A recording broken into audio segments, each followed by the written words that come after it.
Grabe guys, na-scam kami. Nag-order kami dito ng isang food.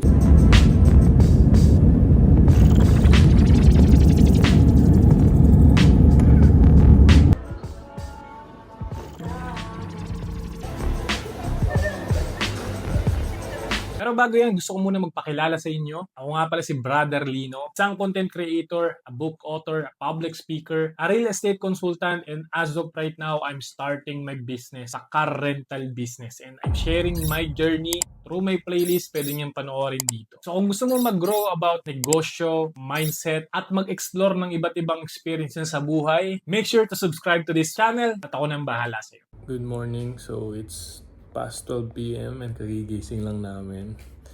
So, swimming day kami today, di ba? Will be our swimming day. Are you excited to go swimming? Yeah. Okay, eat na ikaw ng breakfast then we'll go swimming na, okay? So guys, done freshen up ulit.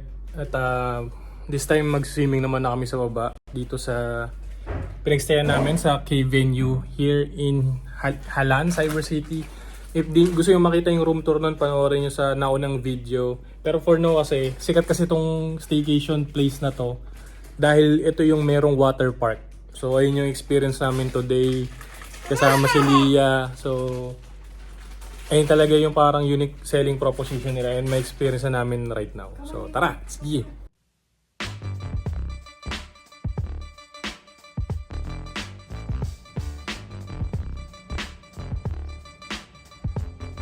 Hi baby, are you excited to go swimming? Yeah. I hold this one. You're gonna go swimming in the river or in the swimming pool? Swimming pool. I don't Okay. like it. Swimming. You excited? People. Excited ka, Mami? Yeah. Excited magsaway. Excited? Dito, left side.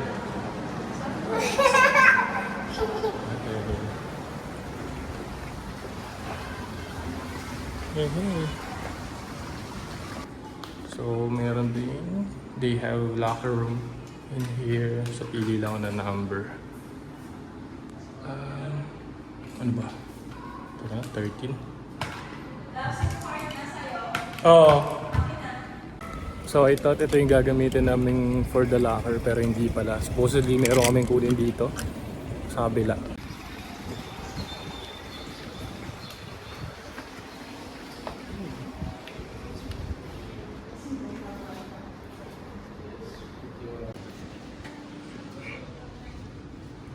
So this one is my locker room key number. So number 11. I think I saw it here. 11. Ayan, this one. So, ayun. Wow. Okay. Di ba? Pwede ko pang gamitin sa swimming pool habang suot to. So dyan ka muna.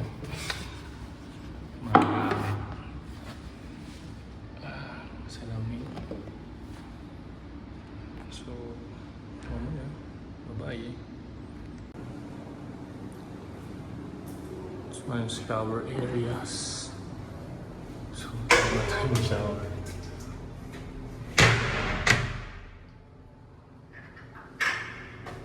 So, I think the lock is broken, but yeah. Shower time.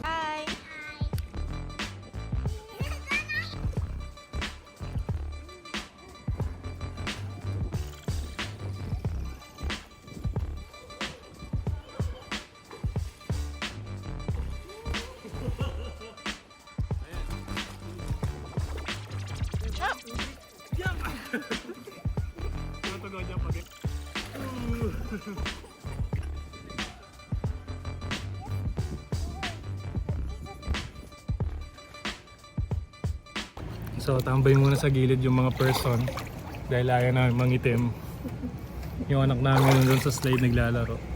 So ewan ko ba't ngayon hindi gumagana yung mga water amenities nila like yung pang fountain, yung mga fountain doon. Doon din wala. Pero good thing meron namang slide. So okay lang. Happiness naman ni Lia yung ano eh. Yung priority ngayon kasi chill staycation lang. Ayun, tonto yung mga bata. Tapos kami mga magulang nagtatago dito para hindi mangitim.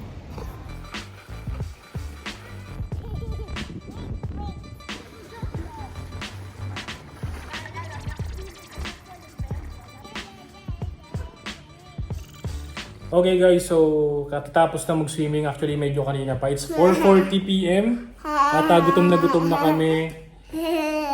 Wala pa talaga kami kinakain. Are you hungry na? No. So, so ngayon ang plano namin is pumunta sa Imago Mall. Tapos from there, maglakad or baybayin yung mga nandun papuntang Marlin Statue. And hopefully makahanap kami ng seafood market kung saan pwede namin matry yung mga precious seafood doon. Do you want to eat, baby? What?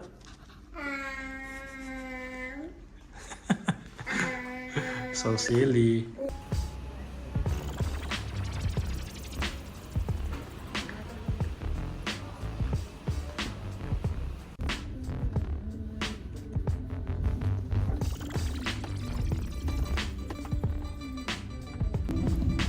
Hi, vlog.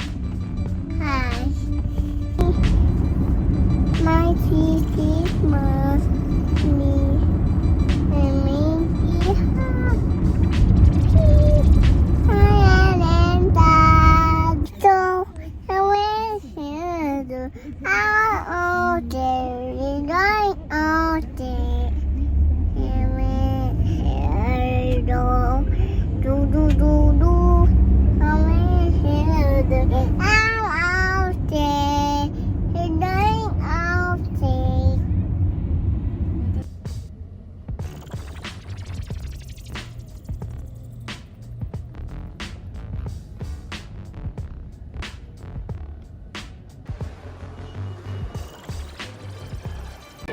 So finally, we're here at Imago Mall. Gahanap ng mga kainan.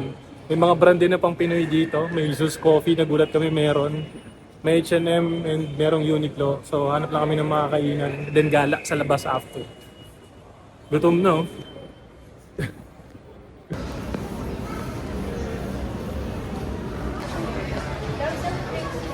Coke Zero. Thank you, baby.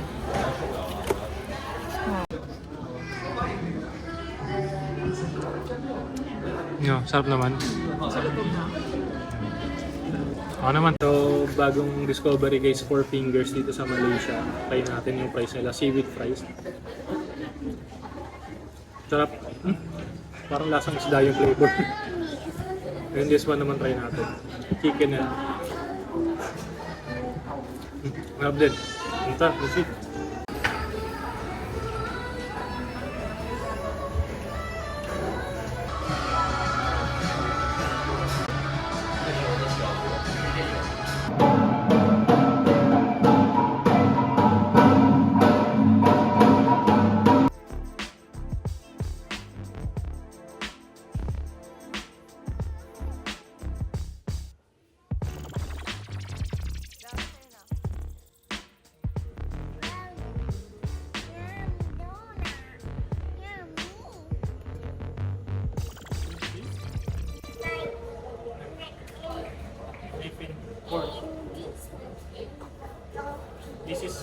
This is coffee, this is beer.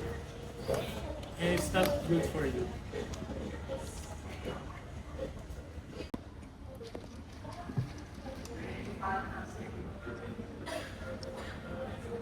So we are here at the Starbucks Imago Mall. Nagpahinga muna kami kasi napagod kami sa kakaikot. Hinahanap namin yung Starbucks na to and nakatulog kasi si Leah. So chill muna kami dito. It's already 7 p.m. So mamaya magta-try kami maghanap kung meron pa mga kainan sa labas. Kapag wala, balik na naman kami kay Funky Farm para doon mag-dinner. So gising na siya.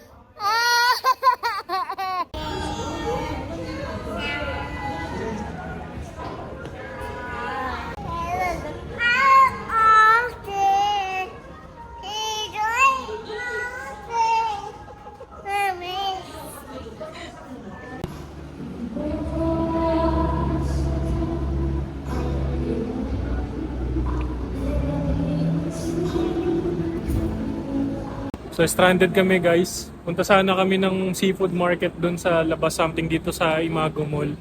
Kaso still raining. Kaya hanap kami ng anong pwedeng gawin. Nakapag-coffee na din kami. So let's see.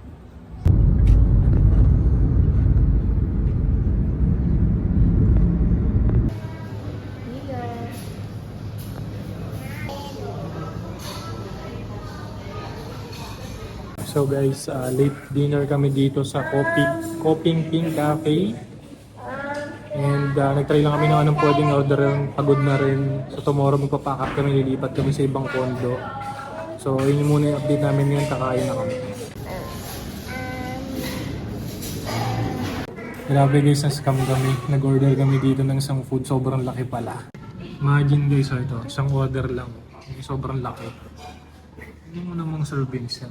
Mukha lang maliit sa camera pero sobrang laki. Good for 3 ata to or 4. Grabe. Is it yummy? Yeah.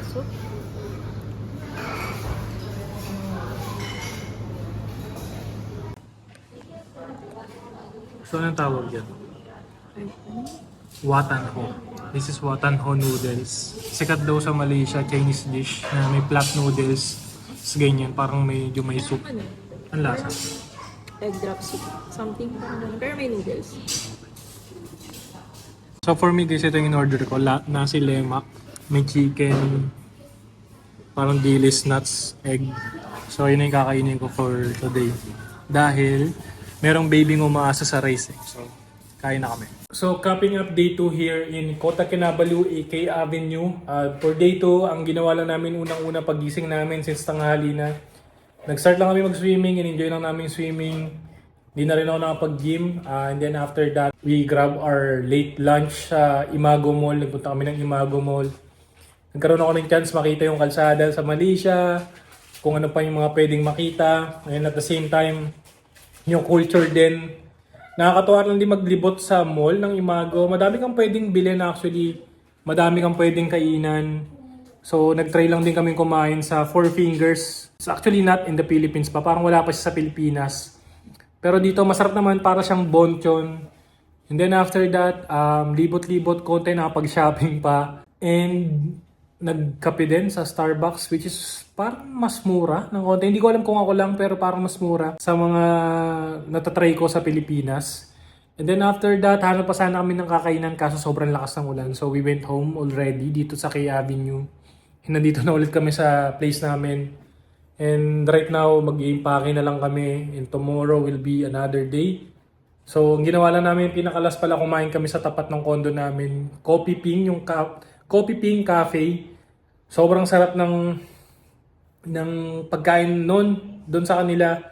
Mas mahal na siya ng konti sa mga food court or doon sa mga hawker something na katulad sa Singapore. Pero, ang laki ng servings talaga, grabe. Parang, pinilit ko na nga lang ubusin eh. Pero, parang nakakapanghinayang kasi. Pero, sobrang sulit niya. If kahit umorder lang kayo ng isa, tapos maghati na lang kayo. Parang ganun yung pakiramdam. So, yun lang.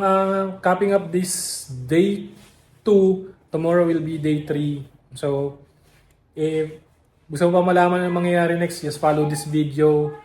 And I hope may natutunan ka. Gusto mo rin malaman kung magkano yung nagastos namin for our 3-day stay here at K Avenue in Halan, Cyber City, Kota Kinabalu. Comment down below.